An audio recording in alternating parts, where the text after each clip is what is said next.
Westeros. And welcome to our Morning Throners podcast. I'm Nelson. I'm Jeff. I'm Kyle. And we're the fucking Morning Throners. And welcome back to another episode of your favorite Song of Ice and Fire podcast. We are your Morning Throners with Catelyn, VII on deck. Gentlemen, how are we doing? Good. On the road today. So I might sound a little different because I'm using a different mic than normal. But good episode. We're in the middle of the holidays. Hopefully this chapter didn't put too much of a damper on Kyle's holidays. Yeah, happy holidays to everyone, however you celebrate. What do you think, Kyle? Yeah, it was a hard one to read for sure. But I mean, I don't know. I don't take it that personally, I guess. Like, I'm not depressed currently. I did feel a little weird after, like, you finish it, you know, you're like, oh, well, fuck, Yeah. Now what, right? Like, Yeah. This is definitely one of those situations where it's like, the benefits of me reading slow with you guys and all that, or this is one where it's the negative of me reading slow with you guys and all that. Yeah. Because the next one's Arya, right? Yeah, exactly. Yep. So we didn't say it ahead of time, but looking back, we've had Cat, Arya. Right, the last four are just back and forth between the two, which is normally we get, like, the last time we've had something like that was, I think, the Battle of the Green Fork, right, where like, Tyrion, Sansa, Davos, right? So normally when we get that, something's happening. Yeah. Not the Green Fork. Did I say Green Fork? Yeah, Blackwater. Blackwater. Yeah. But yeah, no, you kind of get like an actual conclusion to things, hopefully, rather than just kind of like, well, Bran's in the woods now, like, Yeah. Right. You know, like, so. You probably would have read these 4 chapters, bam, bam, bam, bam, bam, right? If you didn't have to go week by week. Yeah, I mean, I don't, unless like something happened like that I had to stop, right? Like, this is probably not a stopping point. Yeah. Well, this is actually a chapter that, like, in the fandom, people are known for, like, throwing their book across the room and then, like, putting it down. I think some people just quit the series altogether here, or just like, yeah, fuck it, I'm done. Like, I'm done with just, like, being sad all the time. Like, this is not, like, a cheerful, go-lucky book, like, right? Like, kind of like we said, even when, like, the heroes die, they're not dying, like, in battle. Like, Ned gets betrayed, like, his head cut off after betraying everything he stands for. Jorah Mormont gets killed by his own men, like, as being, like, a commander. This seemed a little over the top too. Like, I mean, I understand that Walter was pretty pissed off, but like, it didn't seem level, right? Like, I mean, I don't know. It was like, Yeah. The betrayal was a step above. yeah, this guy, like, oh, he married somebody else and now he's trying to do good things, right? Like, I mean, I can understand being mad at him, phrase. Yeah. Mm-hmm. But like, I don't know if it's like, yeah, just murder everybody, right? It's not an equal response. Yeah. Like, at one point, Catelyn, toward the end, Catelyn's like, let's call it even, right? Like, I'm sure we'll get to it, but she's like, let's call it even here. Like, just let him walk out. You don't think It's we'll like, get to it? You don't think we might get to that point? We'll get to it, but she's like, we betrayed you, you betrayed me. It's like, even Cat is like, okay, you got your vengeance. Like, you don't have to finish this off. But yeah, so we didn't give the synopsis, but I'm guessing most people who are tuning in, I'm guessing even probably some people, might even be the first of our podcast that they listen to, right? They might even, like, in a year from now, the first one that you want to check out might be this one. That's fair. Right? Or like the Ned death one. I feel like these are like 2 of the biggest chapters so far. Pivotal moments in the series for sure. Yeah. So I mean, let's make it a good one. Everything we do is good. But we did say the synopsis, but the synopsis is a wedding goes bad at the Twin Towers of Frey. Wedding goes bad. Pretty much all the good guys get killed. Yeah, I mean, he gets ambushed, right, by the Freys in like this really strange manner of like, I don't know. I mean, we'll go through it all, but Kat's like noticing stuff all night. So Yeah, Yep. Let's jump right in. So they're sitting in the hall. They're already past the wedding part. So it's kind of like when Arya showed up and there was music playing, right? I guess Nelson, pretty much simultaneously going on right now. There's music being played in the Arya chapter. We start here with music being played in the halls. Yeah, I feel like it's an interesting thing that George does, where, like, technically these chapters could be chronological. Like, the last Arya and then this one, right, could take place in order. And it was interesting because, like, one of the things Kyle was saying in the last Arya chapter was like, oh, like, the wedding it felt like went well. things were okay. Like, you were like, maybe there was going to be like a bride swap or something like that, right? But it's like, oh, it seems like we're kind of past the point of most danger.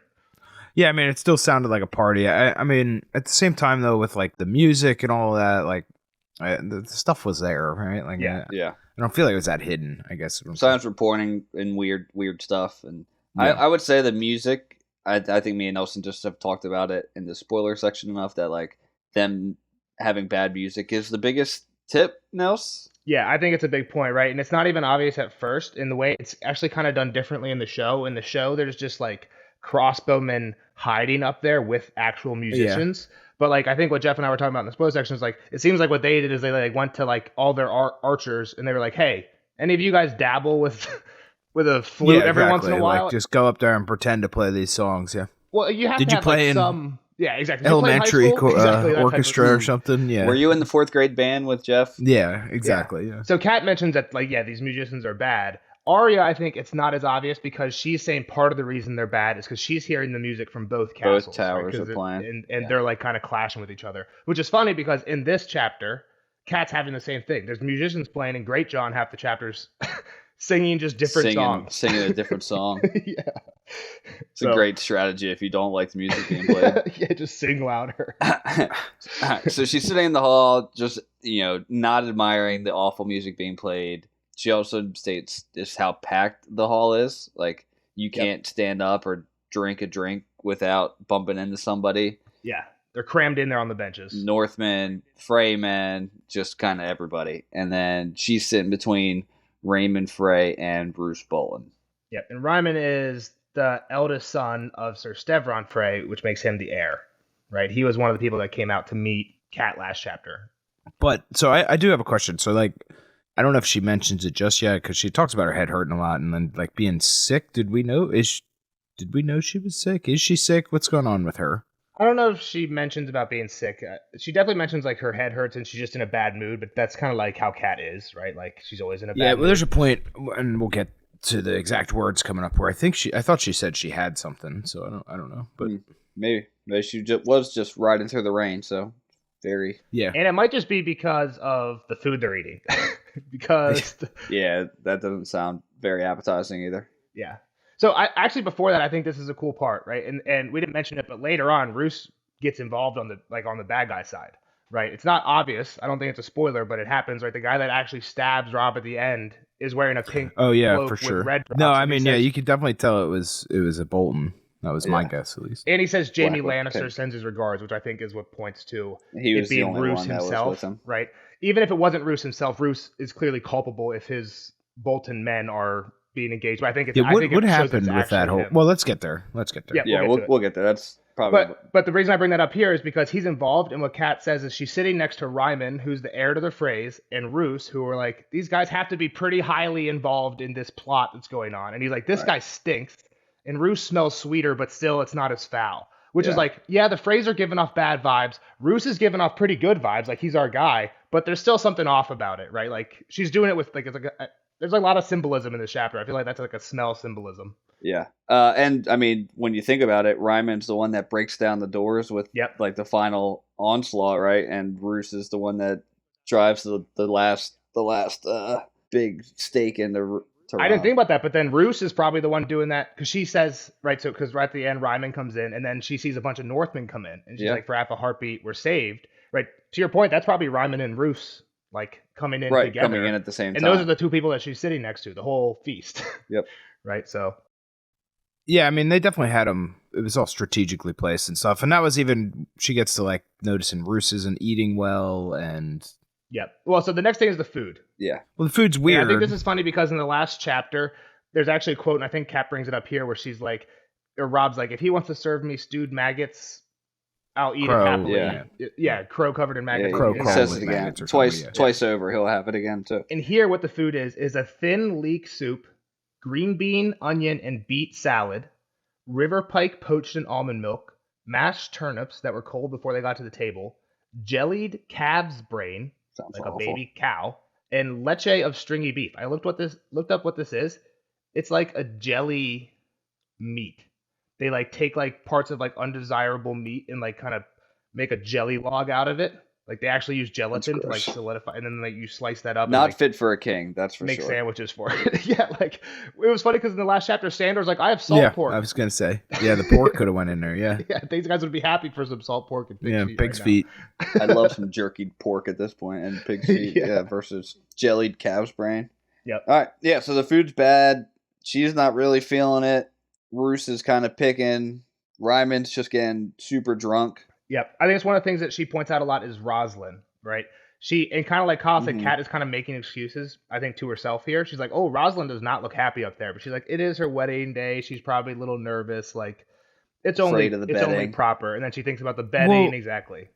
yeah, But then and I at the mean, end, she even thinks like, oh, that's why one of the things that when she puts it all together, one of the things she thinks about is, Rosalind oh, crying. Rosalind crying. Yeah, she was weeping because she knew she was like involved in this, not because necessarily of the wedding. Maybe a little bit of both, but for sure, yeah. And I mean, this was it's kind of like this the storytelling arc, right, of her is just that she went through old Catelyn would have said something about all this stuff, but then she we kind of had those 2 or 3 episodes where it was like, well, she's beating herself down because like she's realizing that she's a bummer and like can't keep harping on this stuff. But like I said, that it was the timing, right, of it all, where it was like the too perfect timing of Rob's tired of listening to her give the advice that he doesn't want to take, and this is probably the time he could have used it most. Yeah, so then she finally shuts up, and then it's like literally the worst possible. Exactly. Experience. Like she should have just kept doing the Catelyn thing, telling everyone when she felt uncomfortable, but instead she's just like trying to convince herself because she knows they're just going to be like, "Shut up! You said that about Jamie, and look what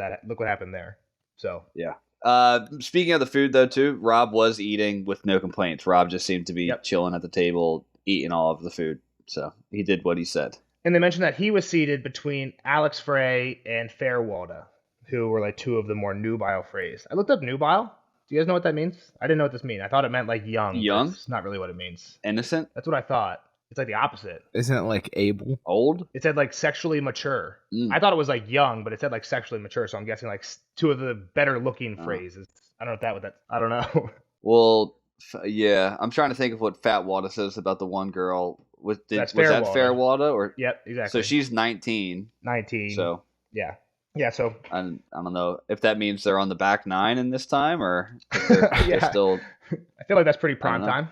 Pretty nubile, if you ask me. Yeah, nubile. Game of Thrones word. Exactly. I think that's really the point here is that they put like 2 for Rob here. It was kind of like here's what you're missing, Rob, right? That's kind of the idea behind this. Yeah, maybe Walter didn't have as bad a stock as they thought. He's breaking out Rosalind, Fairwalda, Alex. Like, there's bound to be at least one. It's one of the things that we haven't mentioned, but like it's also like a lot of times there's like stuff that happens in books like this. It seems like it's for shock factor, and I think there's a little bit of shock factor here, but it also like makes sense, right? Like when Ned died, that's like a shock factor moment, but it makes sense, right? Like what he was doing was honorable but stupid.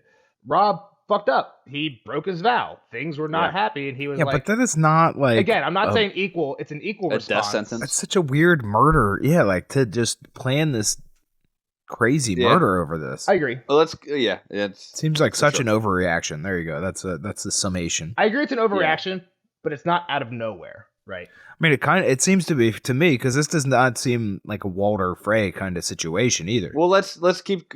Yeah, we'll get to some of it We'll later, see if there's more influence there. All right, I think it starts with Edmure just being really happy with Rosalind, and Rosalind still kind of being uneasy, like you said. Yep. And it's funny because I think again they mentioned like you would never know Edmure complained the whole way.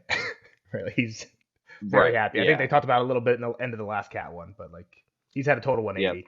Yep. And then just another thing, like everyone's drinking. Like the food might stink, but there's a ton of alcohol being drunk at this place. Like Great John is like going cup for cup, just putting people down.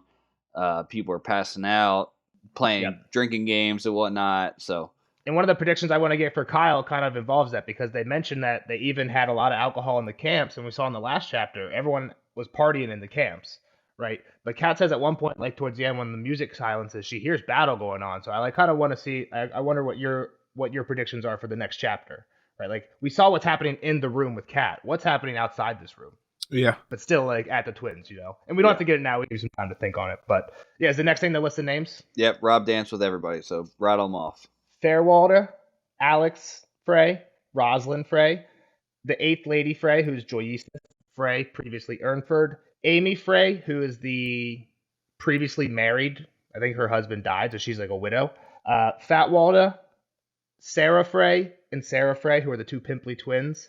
And then Shirey Frey, the youngest daughter, who is maybe 6. So again, this is just Kat saying Rob's doing a good job. So those were just all of Walter Frey's daughters, right? All first daughters, I think. Actually, no. Both of the Walters are not. They're and there was a wife. And the wife. And his wife was in the mix? Yeah. Yeah, so some were, but it was a mix of granddaughters, daughters, and did we know that Bolton's wife was a Frey before this?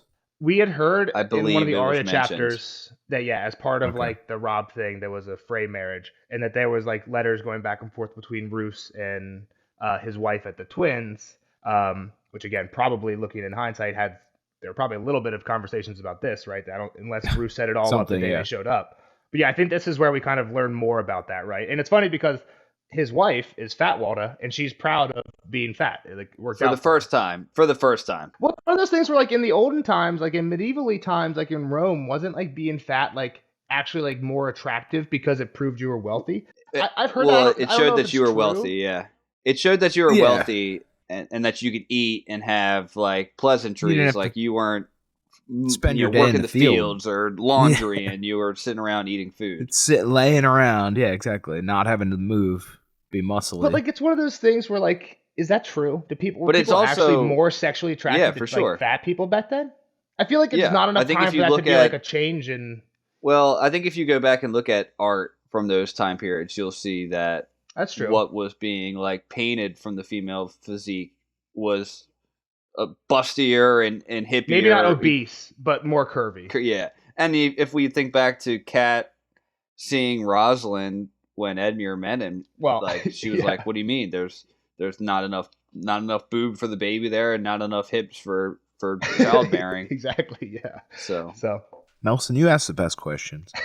keep it interesting. so Rob had everyone's getting drunk, but Rob did have a sober guard around him, which made Kat feel a little bit better. Yep. Yeah, and she's like, and they everybody had their swords hanging around the room. They weren't even like wearing them anymore because like. Which she was glad about. Yeah. That's what I'm saying. Like Yeah. but they're all right there still. I don't know. This whole. So for the drinkers, it seems like Great John is the drinker for the North, right? He's just crushing people. Like literally, he has two people sleeping, like passed out. That's definitely why he's there, right? This is his The time to Great John shine He's at a this party wedding. guy. Yeah, he's the party guy. Yeah, oh yeah, for sure. He's like, fuck yeah, I'm gonna come and smash all your I'll beers. chug faster than you Yeah. for 20 dragons. Yeah. So at this point, he has Waylon Frey passed out. What's interesting though is there's this guy Merritt that Kat mentions here has been matching him cup for cup, Merritt Frey. And later, after they leave, and Kat's like looking around after the betting, right? And Kat's like looking around at the few amount of people that are still in the room. She's saying that Merritt poured himself another cup. So he was matching Great John cup for cup. We don't know if this continued, but theoretically, this Kat Merritt is a drinker. He's drinking like a fish out He there. was throwing it over his shoulder. Maybe that's true. That's the oldest trick in the book. All right, Maybe. who was the guard, Nels, that Rob had? Small John and Robin Flint were sitting on the other side of Fairwater, and they were sober. They were guarding, as well as Patrick Mallister and Daisy Mormont. So those four seem to be his guard. Because I was actually thinking this. I didn't remember this part of the book, and I was like, Rob should have a King's Guard by now. Like, before I started reading this chapter, knowing that, like, things were going to go bad for Rob, I'm thinking, like, where's his King's Guard? Right? Renly had a King's Guard immediately. Is that a North thing, though? Like, I don't know, you but, think like, the Kings of the North had Kingsguard? You're right. Like, that was the first thing that Renly did. maybe not formally, but I think in practice, that's what these guys are, pretty much, right? So I don't care if he calls them King's Guard. I think, like, when I got to there, I'm like, Yeah. oh, he basically has a King's Guard, right? Yeah, he's got four So- people that are watching him. Stationed. He at least has guards stationed. Yeah. Yeah. I don't know if they're the same four every time. Yeah, they might, like, rotate, like, oh, you guys got to be sober at the next wedding so that we can party type thing. Yeah. Yeah. They're what the hell was it called in college? Social hosts. Social. They're wearing yellow wristbands on their arm. they got the yellow bandana. In our college, you had to, like, register parties with the college, but then, like, when the RAs would come through to check on you, there had to be, like, one person that was sober for the party, and they were called social hosts. And they had to wear a yellow wristband. And the idea was, like, if someone gets drunk and starts throwing up at the party, they know, like, okay, this person can help me. This Right. is the Somebody's going gonna to make sure that they don't die. Yeah. In practice, Yeah. a lot of the social hosts stay entirely sober, but that was the idea. Nelson, that's not the part of the story that you need to include. I mean, come Yeah. on, we're having fun out there. Daisy's taking a sip when no one's looking. You know what I mean? you sounded respectable until you. Oh man, it was always bad when you did have a couple social hosts that did not take the job seriously. Yeah. Meanwhile, Fat Walda's telling the story of how Roose picked her. It's kind of funny. I think we even mentioned that, like, Roose had said, like, oh well, I don't know if Roose had mentioned that he was getting paid, like, matched in weight or not, but Yeah, I don't remember exactly what we've heard about this before. it is funny that she's like, oh, I weigh 6 stone more. Yeah. Before we get to that, though, there is a part where they're like, well, there's a few lines throughout the chapter that I think are just like big foreshadowing for the end. And here she's like, "Oh, a wedding feast was not a battle, but there was always dangers when men were in their cups, and a king should never be unguarded." So again, like a wedding feast was not a battle, and I think at one point she says like the music sound more like a battle than like a wedding, like the war drums, yeah, Yeah, exactly. and she here even that is what she says because she's like Rob doesn't lose battles, right? Like that's kind of what Exactly. she's getting into here. Yep. But one other thing, back to the whole nubile here, Fat Walda says that Fair Walda is a maid. Yep. Yep. I mean, you're supposed to be a maid till you get married. I know, but I thought you meant nubile meant. It said sexually mature. Is it just ready? Are we saying it's ready? To me, for... I think it means like post puberty. I think like Okay. your boobs are coming in. You're starting to look more womanly type thing, right? I don't know what all that entails Okay. for a woman. I barely know what it entails for a guy. But What did... their balls dropped, pretty much. Oh God. So yeah, they're talking about the thing. Bruce was given Sexually, the choice. hold on. This is the Google dictionary. Of a young woman, sexually attractive. Of a young woman, sexually mature, old enough for marriage. That's just from Google. So either they're sexually attractive women, or they're just sexually ready to be married and have children. They're fertile. Yeah. All right. Fat Walda. What are we mentioning much more about? So her, what was or- the deal? Right? What was the deal? I mean, we kind of hinted at it. I don't know if we said it. Roose was offered his bride's weight in silver. Jeff did say this. 6 stone more. I think stone's 14 pounds. I did the math. It's 84 pounds more. It's a lot of pounds more. Significant. That's like that could be a person that you know. Well, yeah, that's why. Especially for a young close to girl at being that a- age, it's almost double. Yeah. Yeah. He picked the most sure. worthwhile one, I guess, or the For one that the- was going to for get the him the dowry. biggest payday. Oh yeah. Which I guess kind of is a red flag for this because I mean, I'm assuming he's getting paid out of this, right? Some degree. I don't know there's if it's something all in it for payment him. or if there's other benefits. That's what I'm saying. I guess is like so. There's obviously something in it for him, and he's done this in the past. I guess is what I'm trying to say. I don't know about if He's kind of sacrificed. Well, he sacrificed maybe any standards or whatever. Any for money. attraction to a woman to be He married. just picked. Yeah, he for the picked money. marriage for pure money. Okay, like, gotcha. I see what you're saying. Like I mean, he's obviously putting money or receiving Something, things yeah. above Yeah. whatever else he's doing in his life. And the next thing I have is another weird thing about Roose. It says he paid no chatter to the talk about his wife, but Kat thinks back to like, oh, at one point he did toast like, oh, to Big and Little Walder, like the two, right? These were the two warriors who are at Winterfell who Ramsay captured, and now he's taking care of at the Dreadfort. And basically, he makes like a silent threat, like, oh, well, I'll make sure nothing bad happens to them. Like they're under our care, but it's like, which kind of I think is one of the first times. Jeff said it earlier, is like talking about some of these outside influences on Walder. I think that was part of it, right? Is that he's like, look, man, you gotta stick to this fucking plan. Yeah. I got your kid, or not your kids, but the one question I had too is, well, I guess we'll get to this one. Yeah, we'll get to it. Never mind. All right. So after that, Kat thinks about, man, this is a joyless. Has there ever been a more joyless wedding? Yeah, and again, I think this is a little bit of foreshadowing too. Like in hindsight, probably not, right? She thinks like, oh, Sansa's was probably pretty bad, which is interesting. But like in hindsight, no, this is the least joyful wedding ever for sure. well, it's the end of it. If that's what, and it's getting worse. Yeah, exactly. Yeah, so she thinks of Sansa having to marry Tyrion. I think even worse too. Like Sansa was not with any family. Like at least Rosalind's around her family, and Edmure seems happy to do it. Like. I don't know. In Catelyn's point of view, you're saying some of the food's people bad, had a the pretty music's joyful bad. wedding. This is kind of like being at a wedding, and you're like, "Man, the DJ stinks. My steak was overcooked," but it's still a good party. The people it make the doesn't party. seem to be a good party. I mean, Great John's having a good time. That's what I'm saying. Like, is it just in her point of view? Like, is she not liking the DJ? Did she not like her steak overcooked? But Great John's having a great time, so. Again, though, I think he just was here to smash beers and didn't matter where he was or what was going on, right? Like some people have different priorities, Kyle. No one loves an open bar like Great John. But yeah, so I think this is another one of the lines that's kind of foreshadowy is she's thinking to herself, in a few hours, all this will be over. And even Rob at one point comes up and says like, oh, in a few hours, this whole farce will be over. It's like, well, all your shit's over in a few hours. Well, they're both true statements. It will be all over soon. And then we hear a little bit about Aegon Jingle Bell. He's running by he's just there. He's kind of hanging out, being Jingle Bell. being Jingle Bell. He's the fool. He's just there. He's sitting in the front drinking wine. He becomes important towards the end. Yeah. Some dogs are fighting. Someone throws ale all over them. They splash water. Grey Wind's not It there. makes her think of Grey Wind. Yep. It's not good.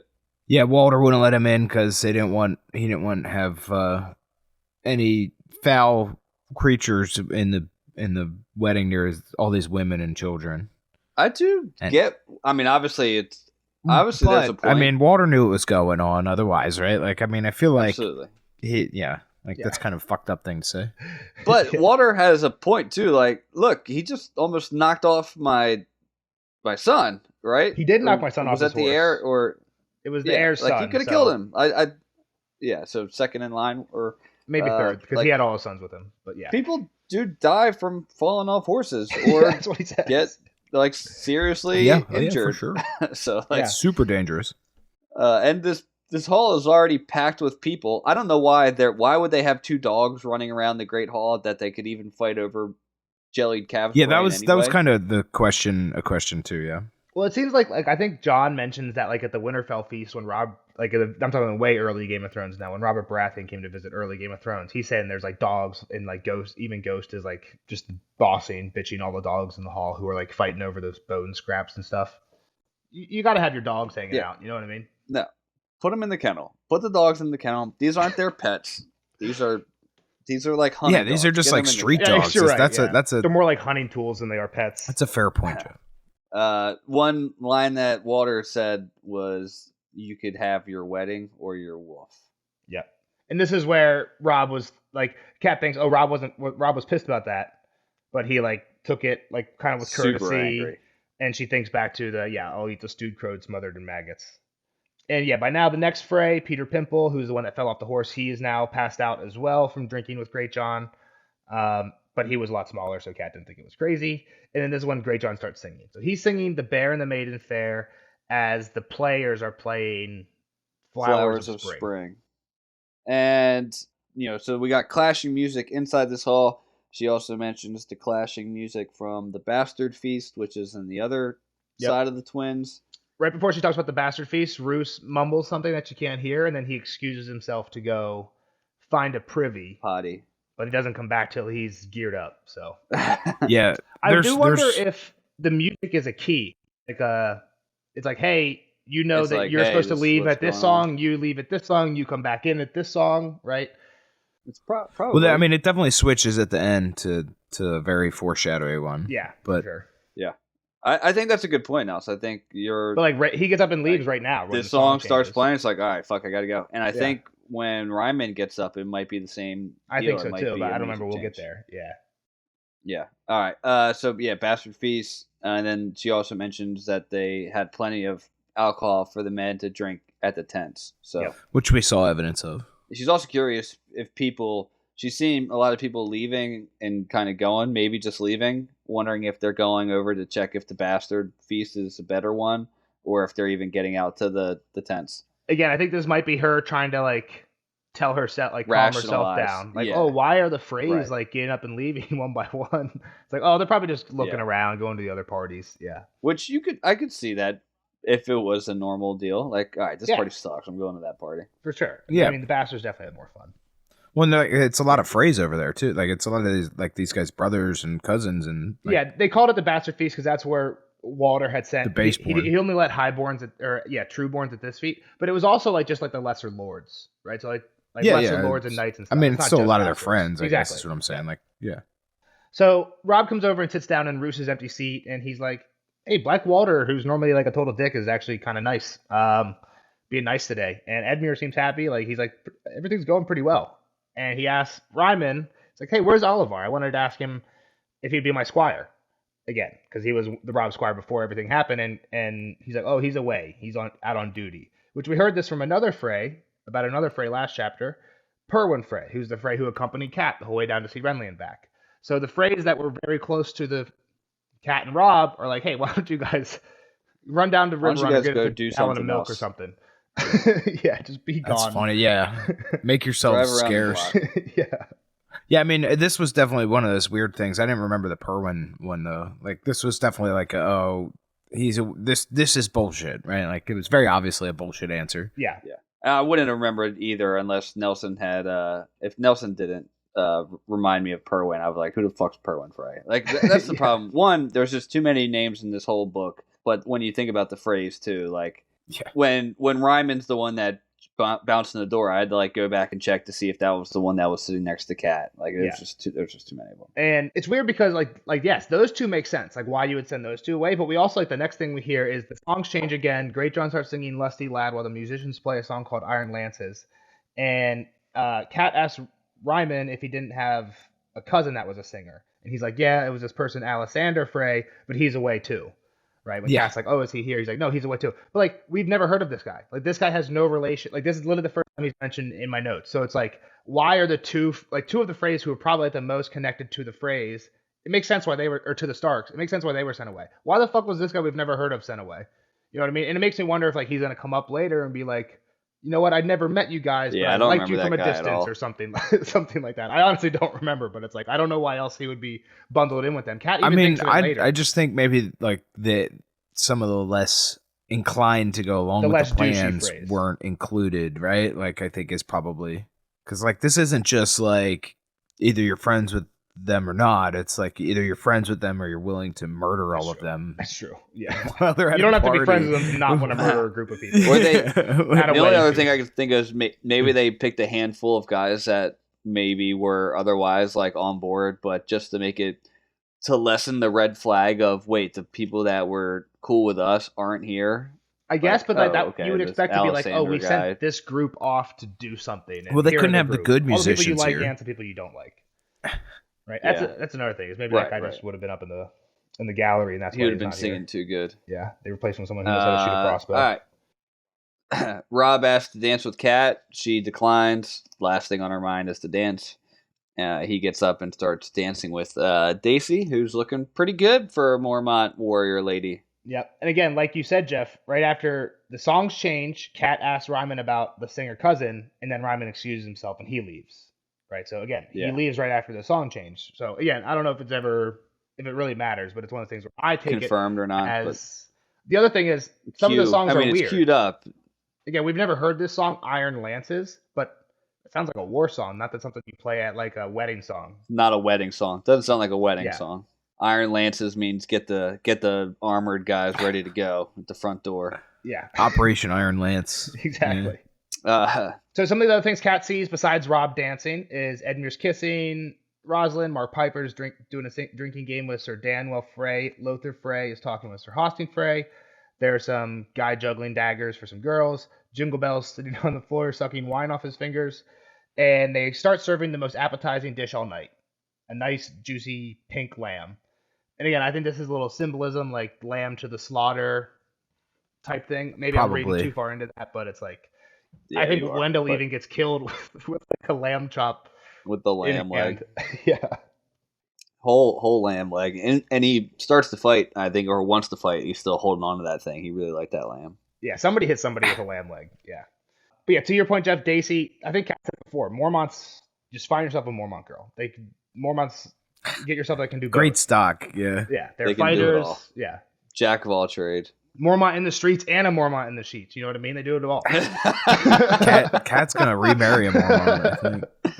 Mormont girl. Oh gosh, is that their family? That should be the Mormont motto. Words. Yeah, Mormont in the streets and Mormont in the sheets. Oh gosh. We do learn about Daisy's mom, Mage. Yep. We've heard about this before. So when they had like the last Cat chapter, I guess 2 chapters ago, when they're like, "Here's Rob's plan," which again, I'm sure Jeff and I mentioned in the spoiler section. It's kind of funny because there's like a decent amount of time, like Rob, what are we gonna do? We're gonna make Catelyn, you flank around, blah blah blah blah blah. It's like Jeff and I are like, why are we even taking notes on this? It's like we know these guys are. Yeah. But I think this is George kind of saying like, yes, most of that plan just got flushed down the toilet, but some of it has already been set in motion. Right, so Mage was like taking news with like, I think she was like carrying false letters, but had actual commands that Rob had given to like fortify. Okay, yeah, I do remember that. Yeah, they were gonna like meet and smash them. Exactly. Yeah. And something else Jeff and I mentioned in the spoiler section that I kind of want to get your take on is like, I don't know. I think even like the last the 2 cat chapters ago, the one where they're just like marching through the rain. I was like, that's like a mad chapter. But you were just kind of like excited because you're like, oh, we're back to like this feels like the main plot line. I think it's like you said something Yeah. along those lines, and it's just like yeah. that is just like ended. Like, you know, not Yeah, I know, right? completely, Like that's really but- like the hardest part about these chapters is just like it is. Boom. It's like where's the hope for the Yeah. the Starks as we knew it? Like I don't know how the family like nothing is like you expect to win every now and then. Exactly. How are they going to bounce back from this? Can they? Yeah, exactly. Like Yeah. I don't know that there is like a like what's even left, right? Like they don't have. Yeah. I mean, the one proven leader is dead. I mean, we're kind of jumping ahead. Rob's dead at the end, right? Like Arya's here, but she's kind of in a shitty situation. Sansa is nowhere around. She's Trapped screwed by the right? Lannisters. Yeah. John's got some crazy shit happening up north. Like he's not part of this. He's at the wall. He's locked at the wall. John is like, Yeah, like this. he's good to read about, but like in terms of like Stark hopes, John's a wall guy now. He's like, that's his family. He's a wall guy. Oh yeah. He's one of them wall I'm guys. just saying, like, you can't just like leave the wall. It's not a thing you can do. I kind of though, right? Like I feel like if he gets news of this, I think it's gonna put him back through another one of those Go half south Like- and then get pulled back to the Sam chapter that happened when they heard about Ned. trying to get because I Yeah. mean like I think he's got more shit going on up there than he can leave, right? Like I don't think he can just leave right now, but Yeah, exactly. There's some shit going on up there too. I think he's gonna wish he could, right? Like he's definitely still he's not that much of a wall guy. I think that's what I'm saying. I'm just saying he said vows that said I'm a wall guy for life. So Yeah. Before we move on to the next part, Kat just does rethink about how loyal Oliver. Well, one, Daisy didn't go with her mom because she wanted to be with Rob at his side, and she reminds herself of how Oliver Frey was like, "Nah, I really want to be." Even when he was going to marry Jane, he still wanted to be a squire and whatnot. So, and then boom, commotion stops. Lord Walter has something to say. people start banging their cups. Yeah, exactly. He's like, is it time to bet him? Basically asks Rob. Rob's like, yep, up to you. If you say so, let's do it. Let's bet him up. And Rosalind goes a little pale. And again, Kat's thinking, oh, I mean, everyone's nervous, but it's probably because she knows that this is the sign for the actual shit to kick off, right? I think that's the implication later when Kat's like, oh, she was weeping, right? Like she says, like, oh, during the betting, Yeah. most brides try to at least pretend to enjoy it, but straight up pride. Yeah. Kat thinks about her own betting too. How that, dude, it's just a weird. It is a weird tradition, but deal. Kat seems to like kind of look back on it. I don't know, fondly, but like dude, not no not way. horribly. Like there's the point, like the one guy she said. So she says Jory Cassell tore her gown in a rush, and Desmond Girl kept apologizing for raunchy jokes. But then she said Lord Dustin had seen her naked and told Ned that her breasts were enough to make him wish he had never been weaned. Dude, that's so fucked up. And she's like, oh, that poor guy. I don't know. It's like it seems weird. Well, Because that he's poor guy, dead. 'cause he's dead, dead, not yeah. because of what he said to her at the I betting know, but I'm ceremony, saying if because the she guy really- died. I'm saying if she really felt, to me, if she really didn't like the betting ceremony, she'd have been like, that fucker got what he deserved. Fuck him. I'm glad. Well, you know again, what I mean? it's their custom. She even says it with Rosalind. She's like, "Oh, Rosalind's probably been to 50 of these with how many weddings the phrase." That's what I'm saying. But I now don't think that she it's looked hers, on like, it it's fondly, but like, I don't think she was horrified by it. Like, she Mm. understood it was a custom and she suffered it with resolve and maybe had like a I'm just laugh gonna with some of disagree these with you guys there. afterwards. You know what I mean? That's the weird part to me is like, it makes sense for like a betting for maybe just like two random people who are getting married, but when it's like the Lord and Lady of the Castle or like a king and queen, like you're seeing your Lord naked. Like, how do you, don't you lose some respect for him? Right? Like all the women are seeing Ed and you're naked. Isn't it like a little bit harder? It's like the whole thing, like imagine this audience in your underwear. Well, again, there's some things that if we compare it to common times now, it's completely different, right? Obviously, this would never happen. And honestly, people could get married, and nobody would really care if they had sex or not, right? Like, there's no Yeah. two people could get married, never bed, and no one would ever blink an eye about it today.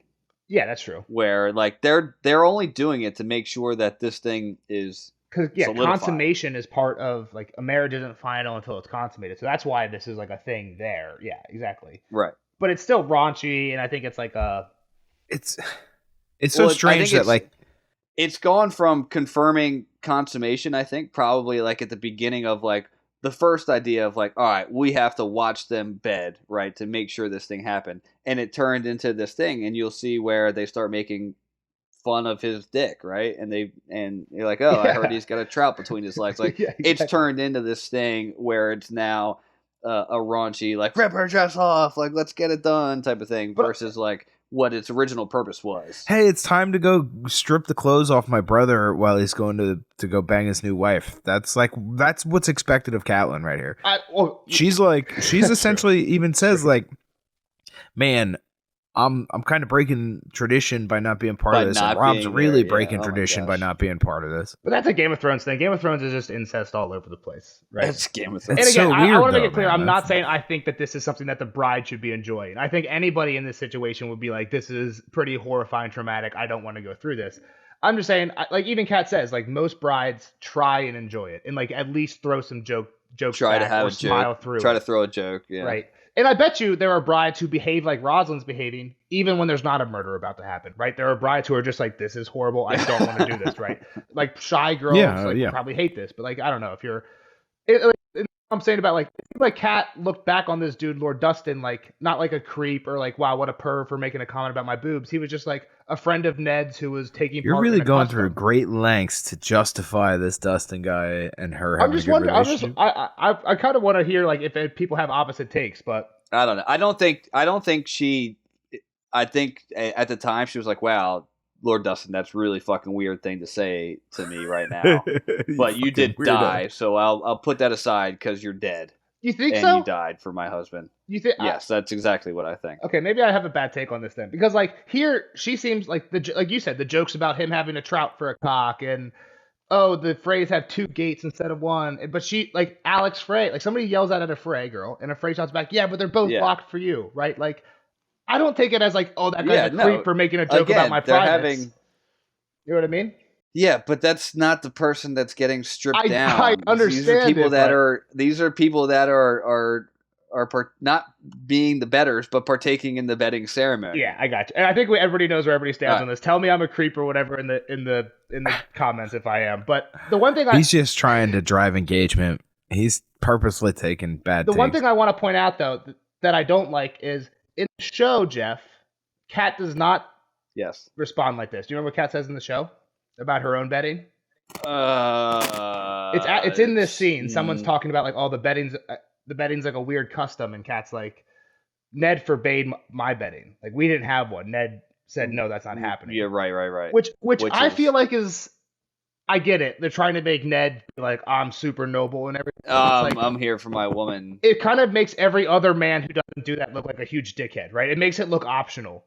You know what I mean? So I like that Kat had to go through it like everyone else, right? Like Ned probably didn't want her to go through it, but what is he going to do? You know what I mean? We have to do the consummation thing. I mean, has anybody? I don't think. Yeah, in this time period, anybody would have accepted an optional betting. Like we actually know one. Tyrion. Like, exactly. We do know one, right? And that's super surprising. I think that's kind of why I'm bringing that up too. Like, if Ned can't refuse it, how the fuck can Tyrion refuse it to Tywin? Right? That's like the most powerful person ever. And again, I think part of the reason Tyrion got out of it, is because him and Joffrey were just like about to make a huge scene, right? Like he's like, I'm gonna cut off your cock or something like that. Like they're about to. It was. And Tywin, I think, was just trying to diffuse. He was like, just let him go, like just get him out of here, right?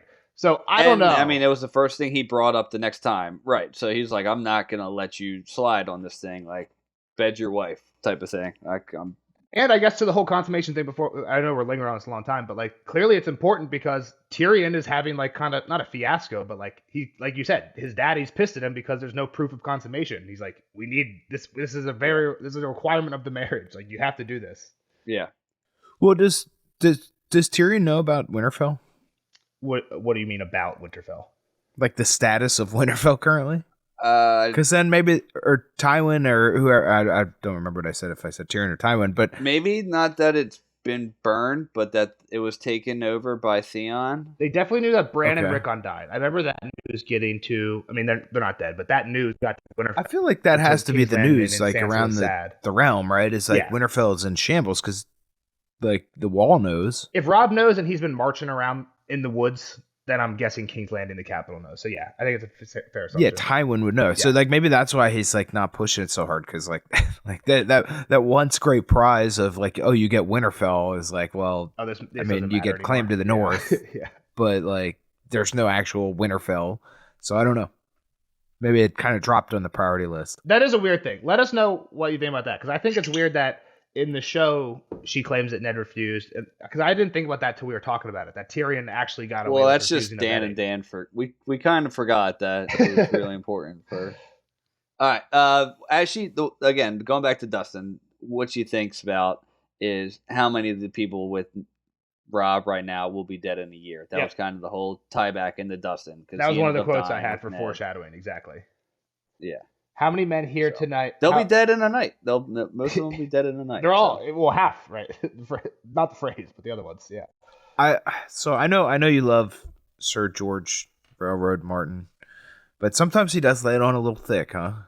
Well, yeah, I mean, right? Like I feel like this whole chapter was like really him just fucking buttering that bread. I mean, there's some some people like so the Discord's kind of been going a little bit fast in some of the spoiler chats recently because they knew this was coming up. So there are some people who like have things that we have talked about in like there's a thing when Dany was in the House of the Undying that we'll look at once we're done with the normal chapter where there's just like some very like she sees like a lord with a wolf head dead at a feast or something like that. Like I'll read the thing, but there's like some and like I think Theon has a dream when he's sleeping in Ned's bed about like a feast and Rob comes in like with a bunch of stab wounds in him or something like that. I think I do remember some of those that you say. Yeah, so to your point, like he's really. Let's work through it. Let's get there because I don't think there's a lot that happens, but like I think we can kind of motor. Well, I mean, okay, well then I think that actually justifies it a little better because then maybe it was like a slow build, and now here just is a whole bunch of it. It's not like it's just a whole bunch of it dumped right as it's about to happen. Yeah, which is kind of how it felt. It's definitely not. There's definitely been more and more as we've got closer to it, and I think you've picked up on a lot of it. We've been giving you credit in a lot of the recent spoiler sections. There's been stuff in the most recent. No, so what were some of the things just like Kat would say, like, oh, it's a. The last Cat chapter, you were onto a lot of the weird stuff in that chapter. You'll make it to the like Rosalind crying. It was the Hound saying like you'll make it to the bloody wedding, or yes, those were some of the recent ones. The last two Arya characters have ended with the Hound telling Arya, "If you listen to me, we'll make it in time for your uncle's bloody wedding." And the last chapter was Arya's like, "We got to find Sedgekins," and he's like, "It's your bloody brother I want." Right. So it's like, are those super foreshadowing? I don't know, but in hindsight, it seems like kind of on the head, right? For sure, yeah. I mean, but that is a saying, right? So it's one of those. It's a saying for the Hound more than most people, though. Yeah. Well, I'm just saying, like, to say bloody is like that's a British thing, obviously. But, yeah. Or at least not American thing, but yeah, for sure. All right, so let's motor through the rest of the betting. Great John grabs Rosalind.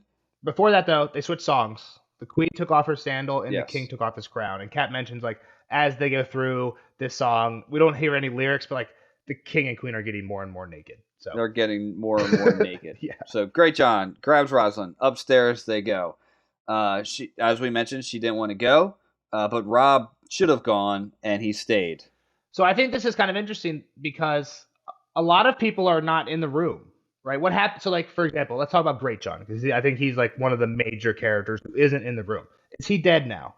I mean, he might be. It sounds like Edmure is supposed to be. Yeah, I think the bigger question is what would have happened if Rob went to the bedding? What if Rob was just, I think on the other leg of Rosalind carrying her up? That's a great point. Did they stop him at the door and be like, "Wait, you can't go"? Or do they do the bedding and then bring him back down and then do this whole thing? Well, I guess it kind of goes. Those two things kind of go hand in hand, right? Because like. You have to know that a lot of the Northmen who you want to kill or whatever, right, are going to be involved in this bedding. So you have to have like a secondary group ready in the bedroom or something, right, to take care. Like, and then if Rob's with them, then maybe Walter like gets out of cane and follows along. Because it seems like Walter wants to be there watching. Right. If Rob left, Walter is leaving too. Or if they were going to kill him outside of the hall, so that's what I thought about. Not like obviously it's important. It's like what happened to Great John? What happened to anybody else? That's what Edmure. So, but if Rob had gone to the bedding, I think is a weird. Yeah, like what if could have changed the plans, right? Because they go right into the onslaught right after the bedding song. I think I think it's more of the same, different location. Maybe Ryman doesn't show back up at the hall. He shows up at the bedding. Like, I mean, Yeah. It's very possible. I think if the location just would have changed, I think this outcome would have been the same. Yeah, I agree that Rob's the main target, but it seems like they wanted to hit, you know what I mean? They're trying to take out a large group of people. Yeah, like everybody pretty much. So, I mean, so here's where I'm at. You kind of asked it in there, and I didn't really say much about it, but like the status of people, I'm assuming everybody is supposed to be dead, but I also wouldn't be surprised, like, if some of these people do come back. Like, you know, Great John comes back, and he's like, I had to fight my way out of the room, but everybody else is dead, kind of thing. Okay. So, that's kind of where I'm at. I it's like they're so unprepared and unsuspect. Like, they were defenseless, right? That's probably the way to put it. And they're all drunk. They're drunk as shit. They're all drunk. Yeah. Yeah, exactly. So, I mean, how do you expect any of these people to come out of this? And another thing to the drunkenness thing, I think we've mentioned this twice. The first one I think was with Dany. She sent ale to all the cell swords before she attacked them to get them drunk. And I know that Jeff and I in the spoiler section talked about like, oh, this is, I don't know if it's red wedding or kind of foreshadowing, but it's the same plan that gets played out. I think it was somewhere else too. Somewhere else they did that. I forget where, but somewhere they got people drunk before they fought them. Oh no, Rob was planning on doing that at Moat Catelyn. He was planning on attacking on New Year's Day because he knew everyone would be partying from New Year's Eve. Yeah. So I think that's funny because Rob, right, is clearly aware of this tactic. Get people drunk, attack them while they're drunk. Yeah. And then he kind of falls into it. I know, but like I think, I guess he should have saw it coming. But like at the same time, I give him a pass because like I was saying before, like this is so over the top from what you would expect, like the wrong that you did, right? Yeah. Like, I wouldn't assume that, oh, well, now I'm just going to get murdered at this guy's house, especially after that whole, the whole deal of the, what is it, guest rights? Yeah, exactly. So guest rights, that's one thing that you were, again, I just remembered another thing that you were like hot on the last Cat chapter. There's like, Rob, I think, says twice, words can't make this right. And then Walter at the end's like, oh, you're right, words can't make this right. Yeah. And you're like, he says it. Walter says like, pretty much an apology isn't good enough. Right? That was one of the things that you were like stuck on in the last Cat, which again, I think you were spot on, right? So yeah. So what Cat sees after the people leave for the bedding, she looks around. What we got left is Peter Pimple and Walton Frey. They're still passed out drunk. Merritt Frey, again, pouring another cup of wine. This guy's just going at it. Jingle Bells walking around, eating off other people's plates. And Wendell is crushing a leg of lamb. Walter's just taking it all in. And again, she's thinking like Rob should have joined in the betting. Like he might take this as like an insult. And then Daisy who's the only girl left besides Kat, goes up and she can't hear what she's saying, but it looks like she's asking for a dance because Edwin responds, "It's not dancing time," or some bullshit like that. No, I think he just says no and storms off. I don't think he says no. I'm done with dancing for the nonce. Yeah. So Kat's like, and this is when Kat starts getting stuff. She's like, "What was that? That was weird." Yeah, that was weird as fuck. Yeah. Who responds like that? Like, yeah, she was just trying to be nice and ask for a dance. Yeah. Yeah. And Daisy's looking like a smoke show right now. Like, come on, you want to dance with that? And again, to exactly what Kyle's been saying, like, Kat should be saying something. Like, Wendell's like, "What's wrong?" And Kat, like, just tells herself, "Oh, it's nothing." She said, and what I think her, like, it's nothing is she's seeing grumpkins in the woodpile. I think it's, like, again, just like a cool Game of Thrones idiom. Seeing grumpkins in the woodpile. She's like, it's just shadows on the wall, right? Yeah, because they don't exist. Grumpkins and others don't exist. Yeah. Yeah, so Wendell's like, "What's wrong?" And she didn't answer, and instead she wants to go talk to Edwin and find out what the fuck just happened. And they start playing, the king and queen are naked, and they switch songs to The Reigns of Castamere. What do we know about this song? Yeah, that's the betrayal one, right? In the River Run. Is that River Run? No, it doesn't have anything to do with River Run. Is that the Lannister one then? It's kind of like a Lannister where he like song. he kills. Tywin kills the lesser house for betraying him or something, right? Like, completely wipes the house wipes out the house. That house does not exist anymore. Yeah. Yeah, which I mean this is really thick, right? This is more that like they switch to this Lannister murder song and do a whole bunch of Lannister murder. But the fans in the Discord did tell me that they want me to play this song for Kyle, so I'll have to look up if I'll be able to play it in the Discord exactly. Because it is kind of like a eerie song. Is that horrible? Can we talk over this? We can talk over it. So they start playing the song. She met up with Edwin Frey. He's wearing chainmail, which pisses her off to the point of old smack daddy. Yes, exactly. Old smack daddy. What'd the 5 fingers say to the face? Slap. And this is when it all clicks for her. She thinks, oh no, this is why Olivar's gone, this is why Perwin's gone, this is why you Alexander's motherfuckers, gone, this is why she was crying. And again, this is why it's weird. Like, how she didn't even know who Alexander was till earlier today. Like, why is it weird that he's gone? But whatever. Yeah, Alexander. I don't think Alexander should matter. Take his name out. That's weird. That's why I wanted to point it out.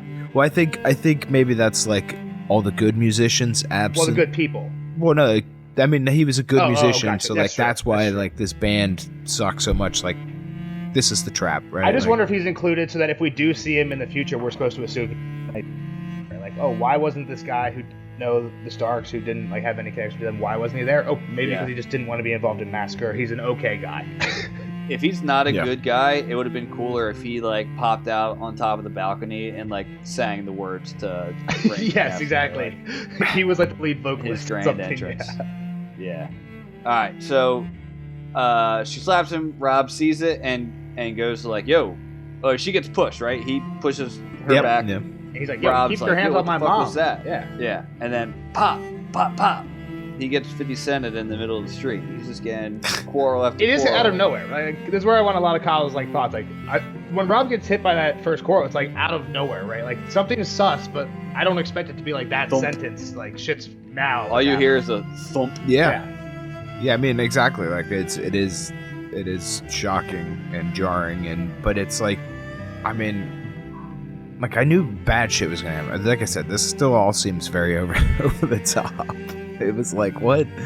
Like, in that aspect, it's like, that was not what I was expecting. It's just mass.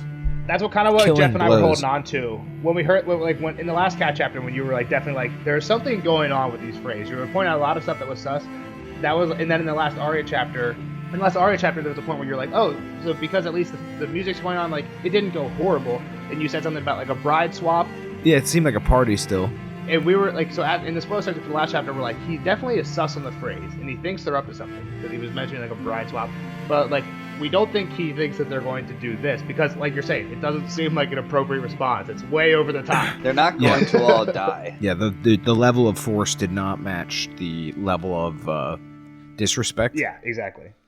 I think it's just wild. Like, he got hit with the first one, and then he gets hit with the second one, right? Yeah. And then he gets popped. Like, it wasn't a mistake. Like, yes, yeah. They're firing. They're aiming. And it's like go time, and he's the main target, like Kyle's saying. So it's like probably they're all taking their first shot at him, right? Or like, you know what I mean? Because a lot of people are not shot after that, right? Like Small John, we haven't heard a lot about Small John. I've heard a lot about Great John. Small John kind of shows off here. He puts on a show. He takes a table, throws a table over Rob, right? Like, think about in this actual situation. Yeah, you're there to guard this guy, but like shit is popping off. It would take a lot to like, even if I was there to guard someone, it's like put your own oxygen mask on before you put the other person's oxygen mask. You know what I mean? And his first reaction is just throw this table over Rob while he's like, you know, it seems like he's leaving himself up. I don't know. It's hard to tell exactly what's going on. I think he's behind the table too. I think it's like he bent the table on its side, right? Yeah. So he's hiding behind it as well. But he helps. It immediately takes 3 arrows. That would for sure. Maybe hit Rob. For sure. Yeah. It definitely saved him. Yeah. All right. So this is where I find out the musicians had crossbows. Yep. So drums are still pounding. Maybe someone's still on a trumpet or two, but for the most part, we're shooting. Well, she said half down from half the musicians have put up crossbows because they're still playing Reigns of Castamere. Yep. Yeah. So I have a list of kind of what pops off. My list is better. Cat takes one in the back. Yes. Small John flips the table over, protects Rob for a little bit. That first one, a lot of people miss. A lot of people who have read this multiple times forget that Cat got shot here because Cat. Well, I mean, she was even bleeding and stuff. Yeah. But I think that's kind of like a point is like Cat is so not concerned with herself, right? She's like, oh, she felt a thump in her back and then the floor hit her, but it's never even stated that she actually got shot by. I mean, it's clear, but it's never. I have recently seen a video that if you get shot without knowing you get shot, or like if your adrenaline's up, if you get shot, maybe if you know you're about to get shot, your adrenaline's so high that it doesn't actually hurt for a little bit. I'd have to go back and see if I can find that video. I mean, there's definitely parts in movies where a guy gets shot and he doesn't know it, right? That's definitely a thing in movies, like a lot. Yeah, for sure. And it's always in that spot right underneath the stomach where you hide it for a couple hours. It bleeds forever. Yeah. All right. Wendell is eating his lamb, stands up to start the fight, maybe even hit somebody with the leg.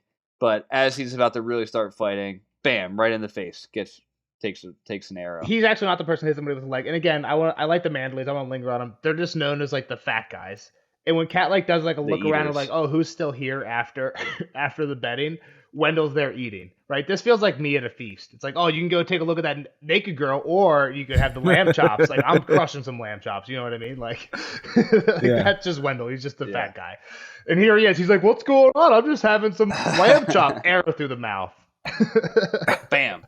I actually stopped my list till Daisy just because it was a bunch of names. So you pick up after Wendell to Daisy.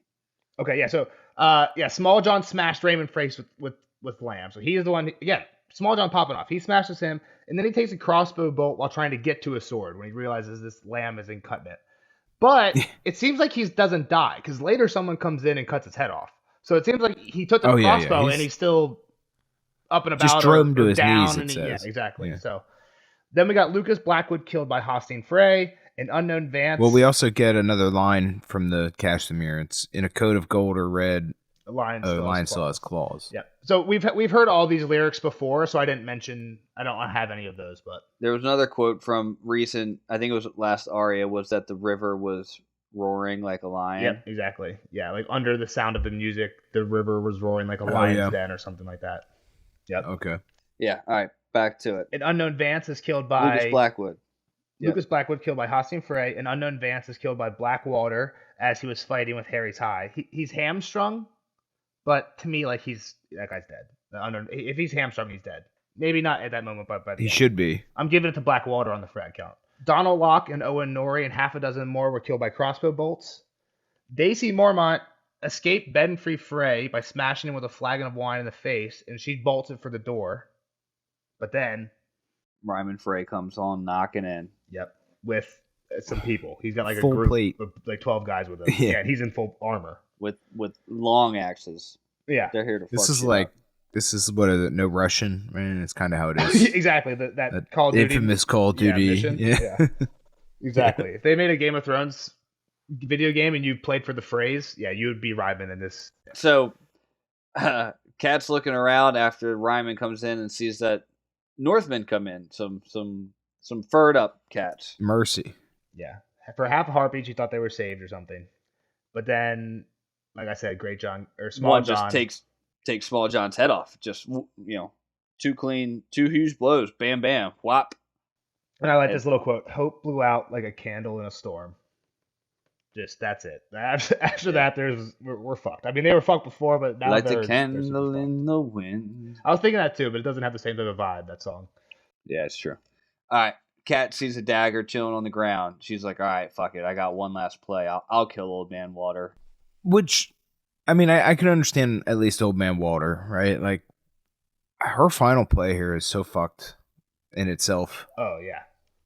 Yeah. I mean, she like Old Man Water still isn't the best play, Cat. Like, there's definitely somebody more like valuable that maybe she could kill. I mean, I get like Water is probably the easiest. Who's more valuable? I don't know. It's weird because he's the old. Freys are such a weird family. Are you saying because he's old and gonna die? The Freys are the one family that could just be. The Freys are just like next man up family. Exactly. They got a. Who could you kill? Like, they're not gonna care. It's like, all right, next man up. Like, okay. Fair. Yeah. That's just why there's 1,000 of us. I see what you're saying, Kyle. Like, maybe the heir, like Ryman, who's like able-bodied, like fighting. Yeah, but he's full plate though. But like, even if you kill him, to Jeff's point, like we got Blackwater, then Pimple Peter, then we got Edwin, then we got 37 more Freys. Like, who cares? Like, they might. And for all we know, that Blackwater might be worse than Ryman. So it's like at this point, it's just like fuck this guy. Is what? Well, at least Walter is the top, right? Like, I don't know. I think that's also probably the easiest for her to get. Yep. Jingle bells. She might be able to beat him up. He's an old man. All right. So Rob gets up. Walter stops the music. Right. He gets to his knees. And in the stoppage of the doesn't super matter. Sorry. But. Okay. He gets to his knees. Walter stops the music, and Kat, when the music stops, could hear a wolf howling. Yep. And the distant battle. I think there's a little bit of a combo. I didn't take it down, but it's pretty much like, Kat, please stop. Lord Water, stop this mess. Rob, get the fuck out of here. Rob doesn't want to leave. Rob's like, all right, Well, before that, I think there's a cool line by Walter. So when Robin got to his knees, he says, "The king of the north arises. Seems we've killed some of your men, your grace. Oh, but I'll make an apology, and that will mend it all again." Yeah. So it's like, Yeah. this isn't like, again, like Kyle said last time, words don't make this right. You fucked me over. I fucked you over. And I'm sorry. Okay. Like, does that make up for it? Is basically what Walter's saying. Like, no, it didn't make up for it for me either. And this is when Kat, pulls Jingle Bell out and she starts yelling. She's like, I'll kill him, pretty much, right? Yeah. Son for a son. Son for a son. Are we reading this or are we just rolling through it? I have from son to a son to the end, but I just want to make sure there's nothing before there. She's telling Rob, get out of here, if not just for me, for Jean. At one point, Jane, for you guys. At one point, Rob Jane, does stand up. For everybody. So it's hard to tell. Like, Rob is definitely fucked up, and I don't think even if Walter let him leave, he would make it very far. He's got 3 arrows in him, one through the chest. Right? He can't even talk right now, really.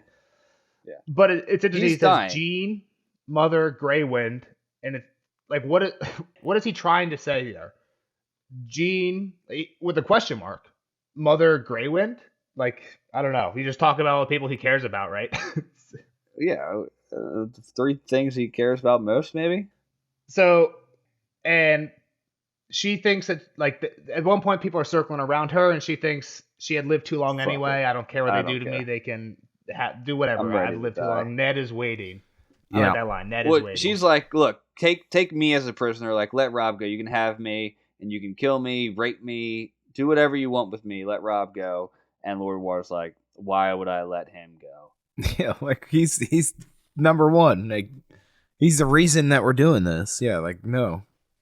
I have this as a quote. You want to be Walter? Okay. A son for a son, eh? He repeated. But that's a grandson, and he never was much use. A man in dark armor and a pale pink cloak spotted with blood stepped up to Rob. Jaime Lannister sends his regards. He thrust his longsword through her son's heart and twisted. Rob had broken his word, but Catelyn kept hers. She tugged hard on Aegon's hair and sawed at his neck until the blade grated on bone. Blood ran hot over her fingers. His little bells were ringing, ringing, ringing, and the drum went boom, boom, boom. Finally, someone took the knife away from her. Tears burned like vinegar as they ran down her cheeks. 10 fierce ravens were raking her face with sharp talons and tearing off strips of flesh, leaving deep furrows that ran red with blood. She could taste it on her lips.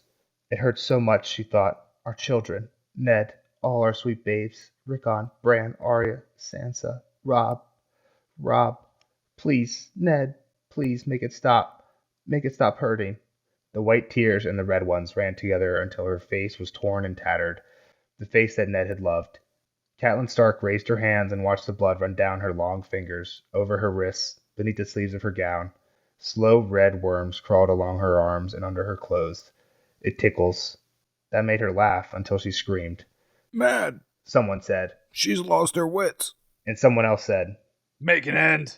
And a hand grabbed her scalp, just as she'd done with Jingle Bell. And she thought, no, don't cut my hair. Ned loves my hair.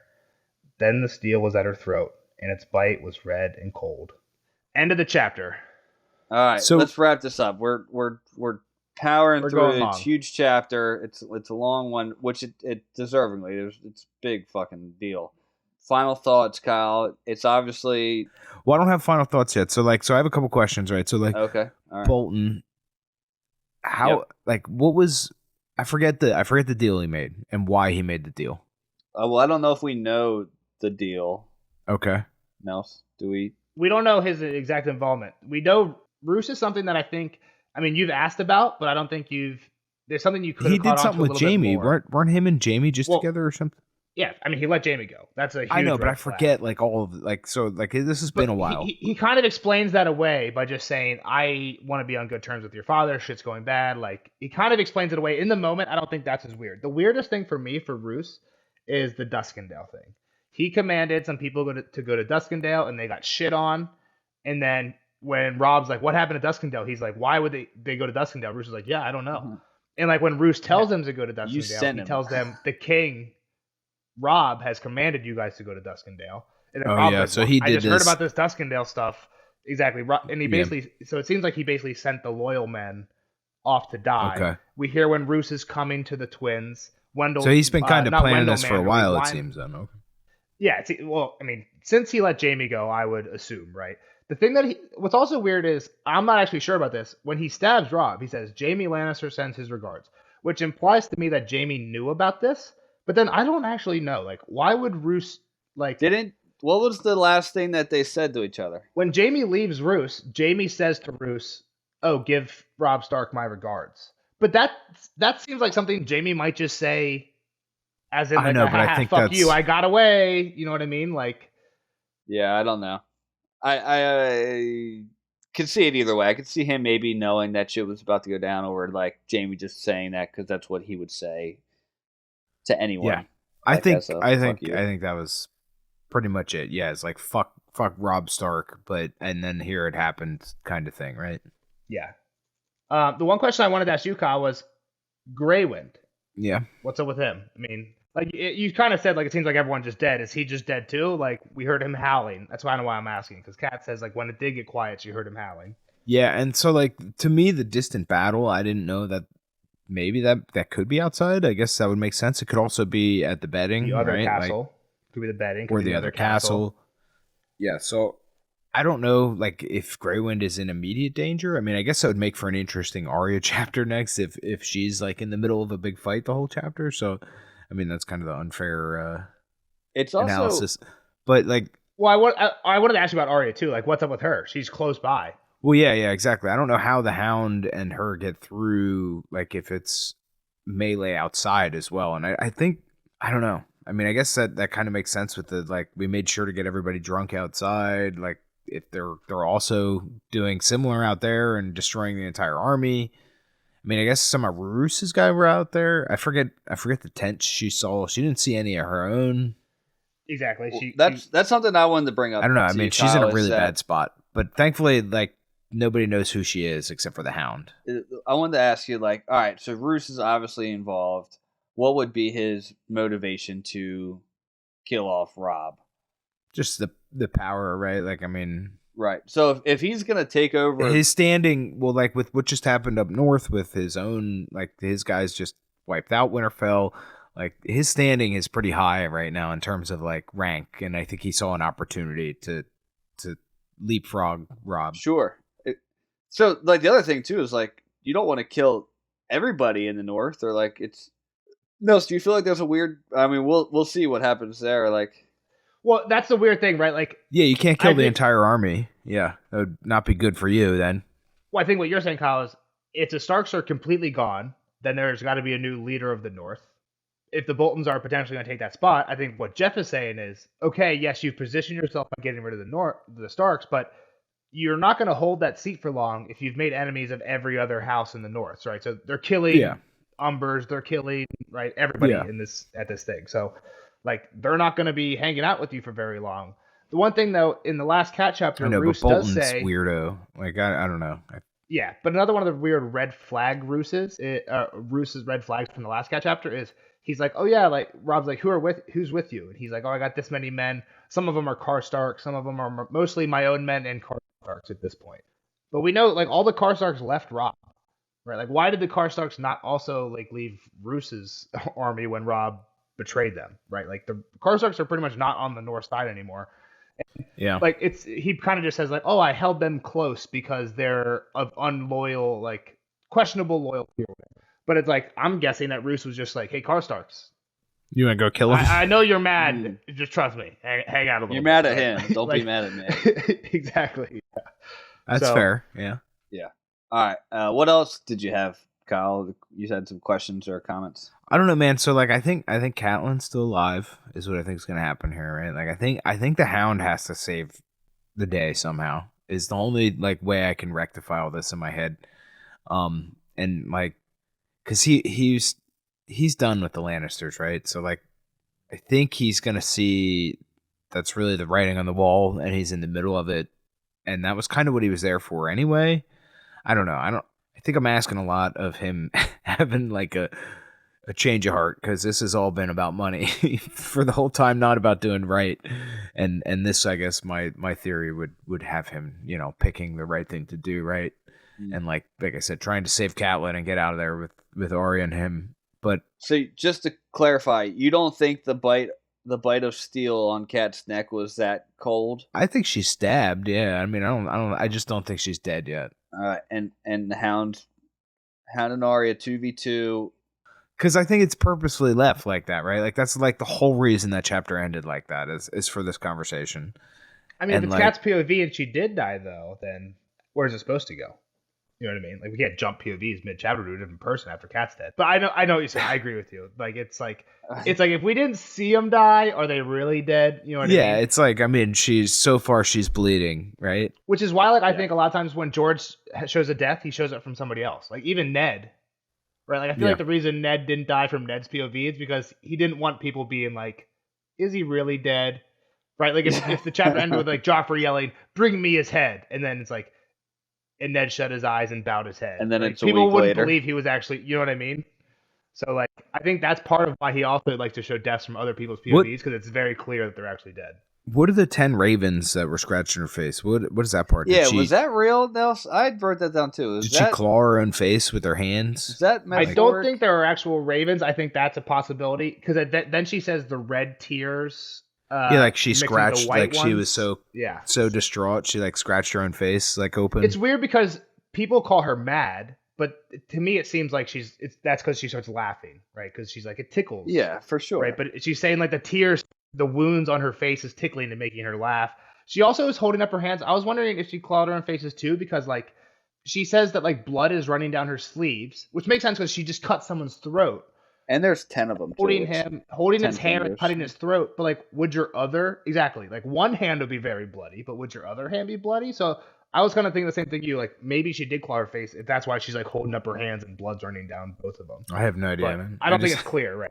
Yeah. I was just kind of weirded out, like, what the fuck? Where'd these ravens come from? I mean, yeah, and I briefly mentioned this, but like that's so fucked up from her, right? Like this guy didn't do anything. Yeah, This is like the worst person He doesn't that she could have understand picked to what's kill. going on. Yeah. Yeah. This is so fucked. Like, Kat, I get it, but like she should have went for water instead of this guy. Agreed. Well, I mean, I think she tried. I think the problem was like because Rob stood up, everything got silenced. Like everything calmed down for a second. All the attention was Yeah. back on them too. Yeah. So I do have a few things I wanted us to read, like some of the main ones that the fans wanted us to bring Kyle's like attention to now that we're past it. Yeah, because we do got to wrap this up for them at some point, right? I guess I'll read this one because it's long. Here's the one from the House of the Undying, and I'll post this in the chat and one of you guys can read it. Farther on, she came upon a feast of corpses. Savagely slaughtered, the feasters lay strewn across overturned chairs and hacked trestle tables, a sprawl in pools of congealing blood. Some had lost limbs, even heads. Severed hands clutched bloody cups. Wooden spoons, roast fowl, heels of bread. In a throne above them sat a dead man with the head of a wolf. He wore an iron crown and held a leg of lamb in one hand, as a king might hold a scepter, and his eyes followed Dany with mute appeal. There is actually some speculation in the fandom that this isn't a hint of this wedding, but like to me, like come on, you got a lamb in one hand, you got a king with the wolf's head, like this is to me that's pretty on the nose. I think that's like a definite one. Kyle? The only thing is that like the wolf is still alive, right? Like that's the weird thing about this one to me. I mean, everything else kind of fits.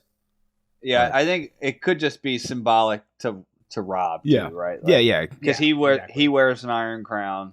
That's true. Because let me read the next one. Let me read the Theon dream, because the Theon dream isn't exact either. Well, I mean, that's also kind of prophecy, right? Like they're always a little iffy or interpretive. Yeah. So the Theon one is when he's dreaming. He's sleeping in Ned's bed in Winterfell and he's dreaming. It's in Clash of Kings. I forget which chapter, but that night he dreamed of the feast Ned Stark had thrown when King Robert came to Winterfell. The hall rang with music and laughter, though the cold winds were rising outside. At first, it was all wine and roast meat, and Theon was making japes and serving girls and having the time of himself. Until he noticed that the room was growing darker.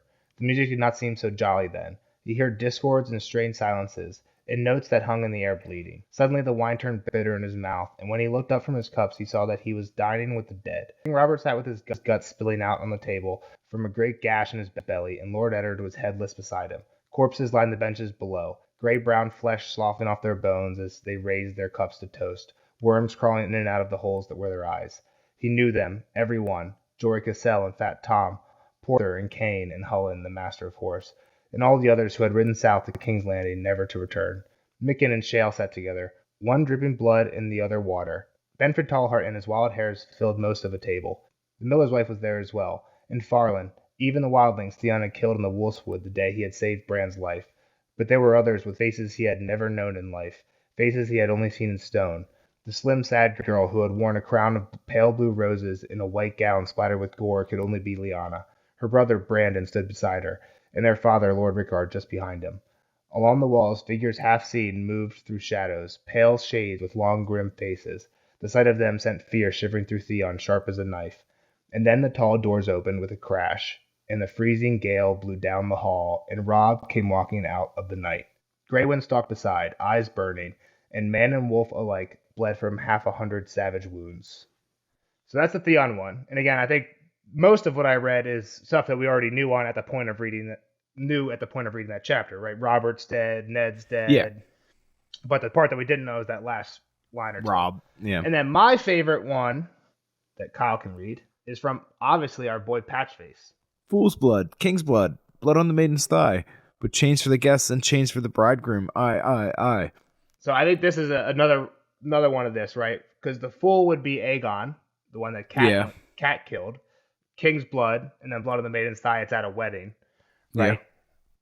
So I think, there's just a ton of foreshadowing throughout for all this stuff. I'm sure there's a ton we've missed. Jeff and I have talked about it in all the spoiler section. So if this is your first time hang on, listening, if you want to bring up this Patchface one, it's got chains for the guests, which might be like the chainmail, but chains for the bridegroom. Maybe Edmure is still alive then and just captured. At least that's what this one's implying. There you go. Who knows? So yeah, there's a lot of stuff. Again, a lot of the prophecy stuff, like even like the two previous ones we talked about aren't spot on, but I don't hate that idea, right? That's kind of why I was trying to get your prediction for some of this stuff, because some of it is still up in the air. We only know what happened in the room. I think we're going to learn a little bit more in the next chapter, but it'll be interesting. Hopefully. So. I guess last question for you is before we can end the podcast, when you were actually reading it, did you have any like physical reactions? Like did you find yourself with your mouth, even me on the second, like, I don't know how many times I've read this. When I was taking notes, I found myself like taking notes, like with like my eyes watering or like my mouth dropped a few times. Oh my gosh. Shut up. Kyle, nothing at all? I didn't react at all. I would say my reaction was like kind of, like the justifying of like, oh well, Rob's still probably alive. He'll make it through this. He just got just his leg and a little arm shot or whatever. And I think that was probably like the extent of where it was like, oh no, he's not dead yet. He's not dead. No, and then he becomes denial dead. Is the first stage, right? Yeah.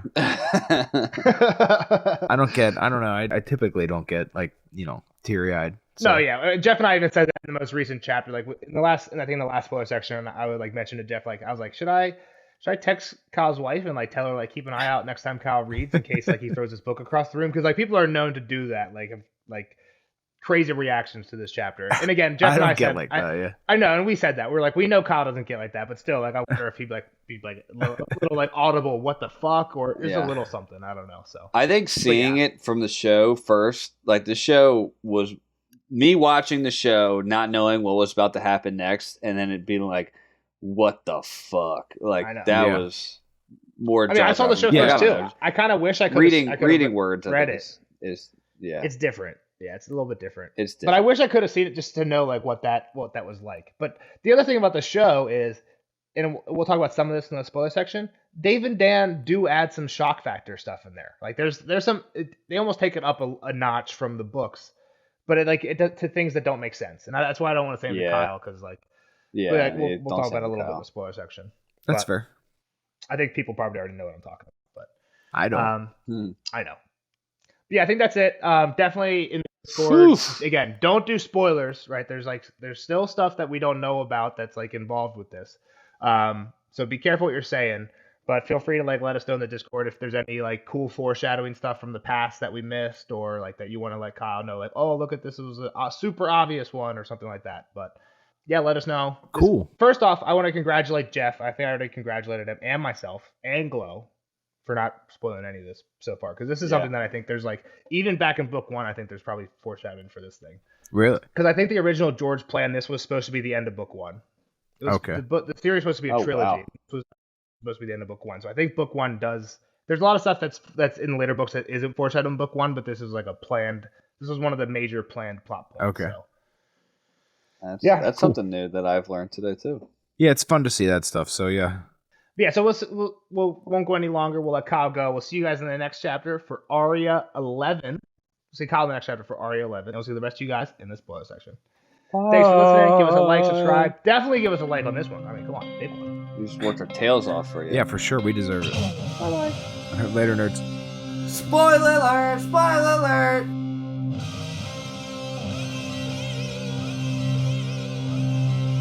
Spoiler alert! Spoiler alert!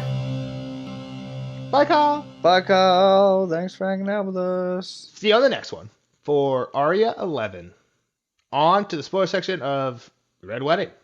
I did drop it one time. I didn't want to ever refer to it as the Red Wedding because I think it does get referred to like very quickly, like in the next Tyrion chapter as the Red Wedding or something like that. But Yeah. I didn't want to be the one to say it because Kyle has said that word before to us before. That was like one of the things that he knew was a thing, but he didn't know He felt what like he it was. knew about the Red Wedding. Yeah. Yeah.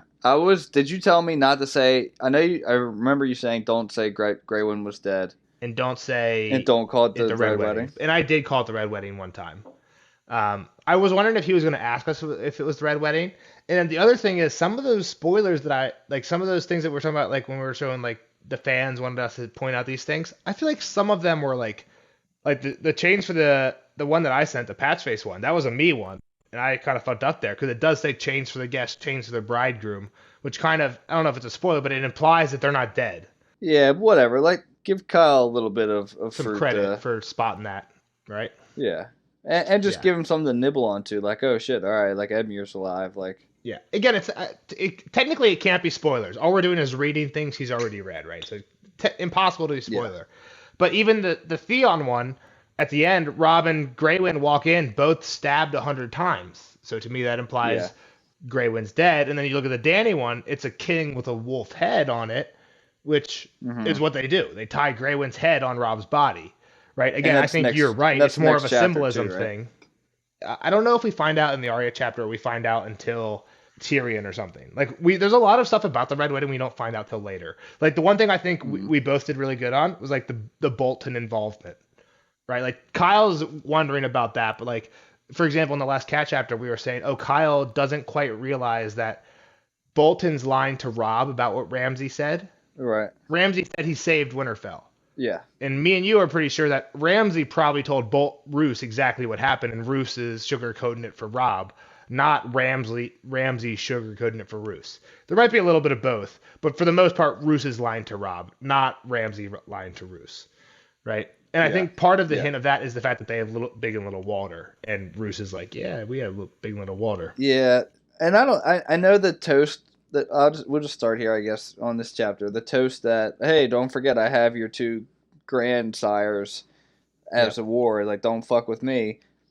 I don't think Walter really cares about that. No, I think the Jingle Bell thing proves he doesn't care. So this is one of the things I wanted to talk about was show differences, right? One of the big show differences is Cat kills the 8th Lady Frey instead of Jingle Bell. She takes the wife. And again, I don't know, like, why? Maybe they didn't want to have like a mentally handicapped kid. Well, yeah, I mean, or like guy in the show. Maybe they didn't want to deal with that, but like, or they just didn't want to introduce Jingle Bell too. Like, I mean, but then you don't have to introduce the 8th Lady Frey. I mean, I guess like you're trying to show that this guy. I don't think they really do. I just think he's kind of like, hey, yeah, I've got married 8 times, and like when we've met him, obviously, like. Because in the show, when she's like, I'll kill your wife, he's like, I'll find another. That's like his like one-liner. And here he's like, it's a grandson, not a son, and he wasn't much use anyway. So I feel like that's a very not sensitive thing, right? Like basically saying my mentally handicapped son isn't useful. I feel like that's why they took it out of the show. I'm going to say that has a big part in it, but also they probably just didn't really care to introduce another character for. That's true. I mean, there's a lot of like, for example, Blackwater in the show is Blackwater Rivers. Yeah. When in this show, Blackwater is a trueborn son and Walter Rivers is a bastard. They just combine the two. Like, there's a lot of phrase that get cut or and you have it makes sense. There's too many of them. Yeah, there's too many of them. One of the phrases that I do want to talk about though is Merritt. And I mentioned him. I kind of maybe talked about him too much in the non-spoiler. He's the drinker. He's the one who's drinking with Great John. Do you remember why? Okay. Do you know anything about Merritt? Why would I be talking about this guy a lot? I don't remember one thing about Merritt. He gets a POV chapter. He's the epilogue of this book. The Brotherhood Without He's Banners the has last- captured Peter Pimple, and he's going to ransom Peter Pimple from the Brotherhood Without Banners.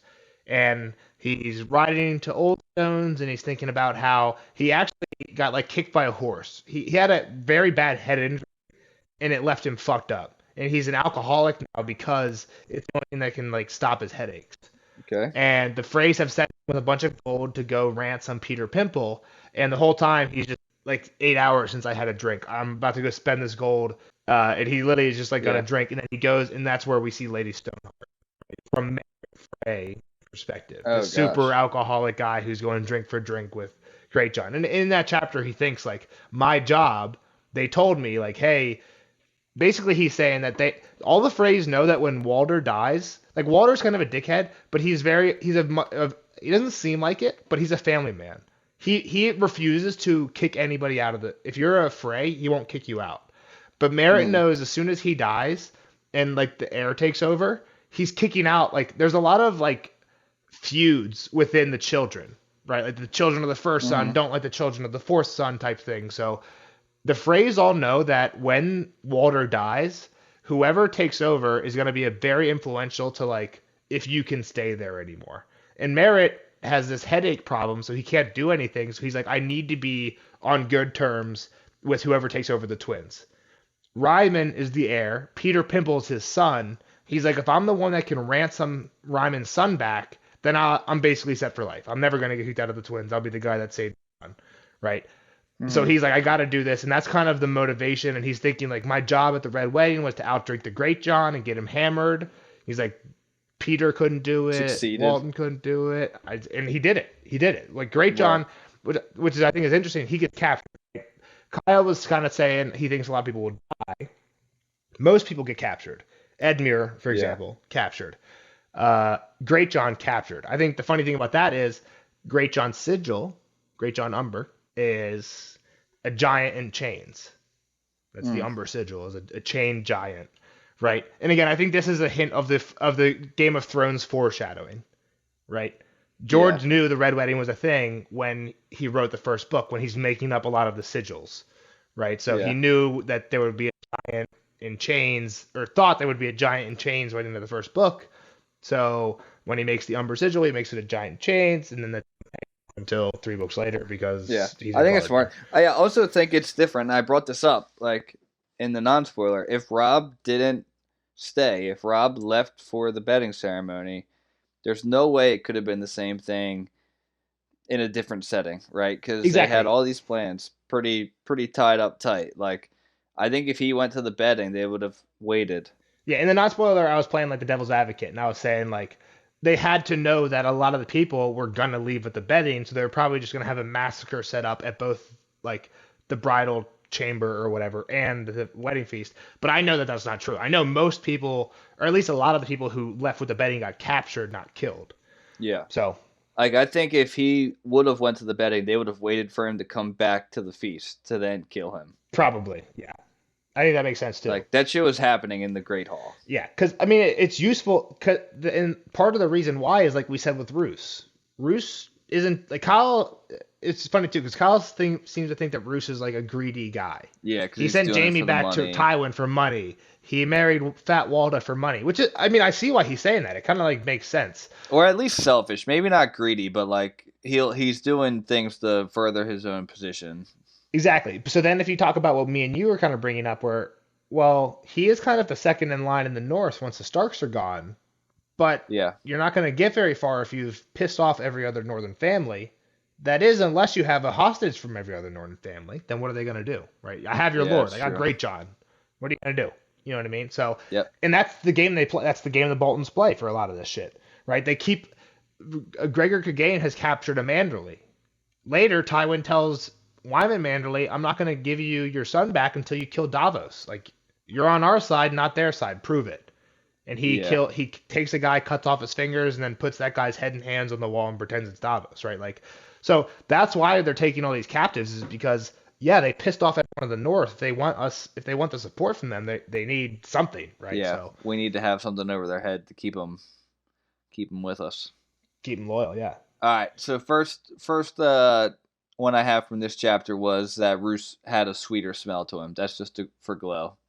Yeah, first one I had to. I think that's great. The smells, right? Ryman smells sour. Roose smells sweet, but she even says like, Roose Bolton had smelled sweeter, yet no more pleasant. Yeah. So also Roose is drinking Hippocras. It's like again just mulled wine, but I think it's like good for digestion. Like Roose is a weird guy, right? Like Yeah, he he's was pale. giving vampire vibes. She says he's not eating much. I guess he's not pale. He has pale eyes, but exactly vampire vibes, right? He doesn't eat much. He is leached. Like that's kind of the opposite. He's drinking of a this vampire. weird drink that nobody else He really drinks the Hippocras. has Exactly. ever said that they want to drink. Yeah. So, yeah, Bruce is just a weirdo. Besides that one, I actually don't have too many spoilers for this one, just because like the chapter is the spoiler that we've been talking about for most of most of the previous chapters, right? So, the one thing I do want to say is the differences from the show. So the one is the wife is here. Are you starting with the biggest one or the? So what's her name? It's not Jane Westerly in the show. It's Thaisa or Talisa or something like that. Talisa? Is it Talisa? I think it's Talisa. Taisha? I think it's Talisa. She's there. Yep, pregnant. Pregnant, killed. And again, I think this is because A, bigger shock factor, right? We're not only killing Rob, but we're killing Rob has an heir, and we're killing him.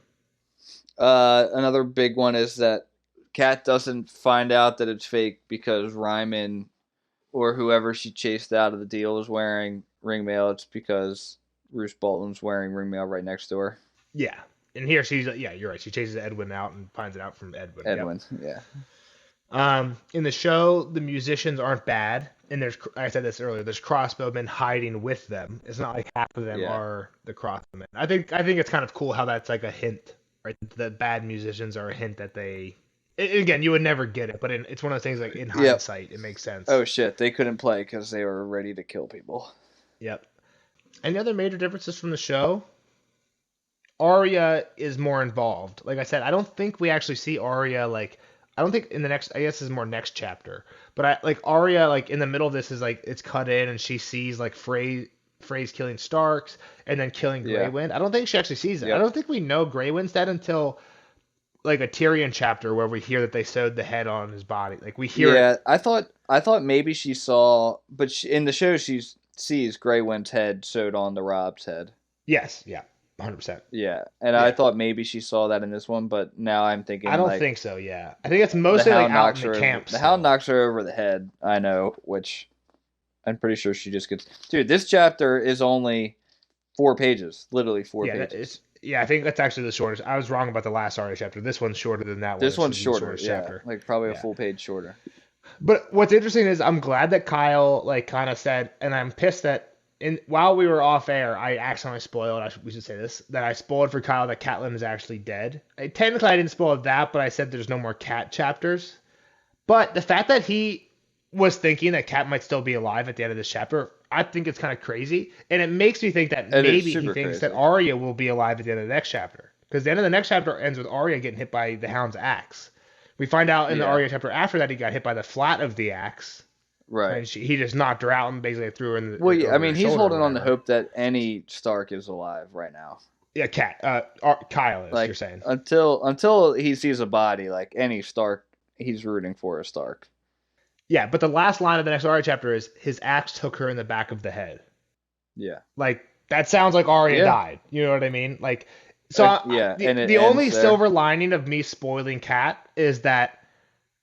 It kind of proves that a character can die on the last line of their chapter, and that in the Arya one would be like a good thing. So maybe he will buy it. Again, I don't know, but I mean, again, then he's gonna find out that Cat is not alive but a zombie woman, and I don't care. Like you can tell me like Lady Stoneheart isn't Cat, and you can tell me I don't know, maybe Cold Hands isn't Benjen. I can buy that a little bit more. But when we hear about Beric Dondarrion taking Stoneheart's Cat.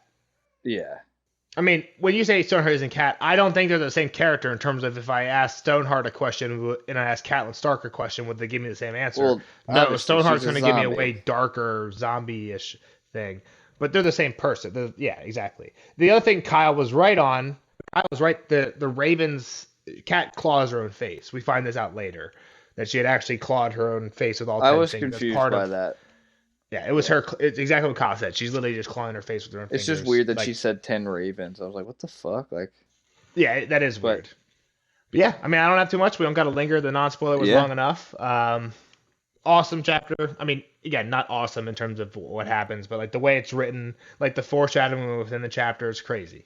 it just brings you back to this is Game of Thrones, man. Like, shit can pop off. And one of the things, again, like people say, like anyone can die, but like I said in the non-spoiler, like true, but like it's not like they're just dying for no reason. Like Rob fucked up and he paid the price Yeah. for it. Ned was being stupid and he paid the price for it. Like it normally is like it's not like out of nowhere. And what's also awesome It's is like the meme. If you fuck around, you're gonna find out. exactly. And the other thing I think that George does great is like think about I haven't read many series this big, but like Ned died at the end of book 1. He might be the Mhm. most mentioned character in books 2 and 3. Like his death, it like yes, it's the end of Ned, but it's not like Ned isn't a character in books 2 and 3, right? Like people Yeah. make decisions based on Ned. People mention Ned in probably every other chapter. The Red Wedding is kind of like that, right? Like yes, Rob and Cat are dead, but this is going to cause ripple effects. There's a lot of everything influence in else. that this chapter. Yeah, this chapter has a lot of influence going forward. Exactly. So yeah, it's kind of the stuff that I love about about the books. But yeah, so the next one, Arya. After that, Tyrion, and that's where we start getting kind of the Lannister side of this, and that's the other thing the last thing that we'll talk about that I don't think Kyle is like too aware of, right? Like we mentioned it, Reigns of Castamere. You brought up that the lions roaring like under the roar of the river, like, hey, but he didn't really there's, talk about it. Like Tywin is Right, kind of the like- mastermind behind this, right? Like at the end of the day, like Lothar Frey had the idea of playing like a Reigns of Castamere or something like, and he had like some of like the let's serve them bad food. Like there were people that were involved, but Tywin Yeah, to me is like the head honcho who organizes it. And I think don't know that's if we ever where Kyle- confirmed that, but sorry, go ahead. I think that's where Kyle got like maybe not confused, but like just didn't kind of. He's like, oh, this is a big overreaction. Well, it's not that big of an overreaction if you think that this only really happened because Tywin was like, all right, like you want to be on our side, you kill the young wolf at this wedding. Exactly, and I think that's the point of the Reigns of Castamere. And I'm glad you pointed it out. Like this is the song that's hey, this is how Tywin deals with rebellions or adversaries. It's not like he is a slap on the wrist. I hope you don't do it again. He ends your fucking line, right? Like was Tywin's reaction to the Reigns an overreaction? Fuck yes. They took like one person captive and he ends their entire line. You know what I mean? Like it's an overreaction, but that's how Tywin is. He's a like what's the thing what Tyrion says when he's first thinking of Tywin? He says like he's a man who's been bald since he was like 31 because as soon as his hairline started to recede, he shaved it all. Yeah, He's a he man of cut no it half all off. measures. No half measures. Right? Which is I think it's a Game of Thrones or not Game of Thrones, Breaking Bad. I just finished I've already seen Breaking Bad, but I'm rewatching it. I think there's an episode called like Half Measures, and then the next one's like No Half Measures, and it's like we're like, you know what? We're not playing this game of trying to be the nice guy anymore. We're just killing people. We're killing cats. You know what I mean? And that's Tywin. I'd have That's to go Tywin. back It's like and- we're just ending it all. Yeah, So yeah, fuck it. again, there's a lot we're gonna continue to learn about Bolton, Lannisters, all their interactions and how they're involved. So yeah, this is not the end of the Red Wedding, but. Yeah, awesome. All right. So let us know in the comments what you guys think. If there's anything that you want us to bring up to Kyle about the Red Wedding that we forgot to, or just anything that we missed. Yeah, let us know. Yeah, all right. We'll see you guys. Thanks for listening. Give us a like, subscribe, and we'll see you in the next one for Arya 11. Bye.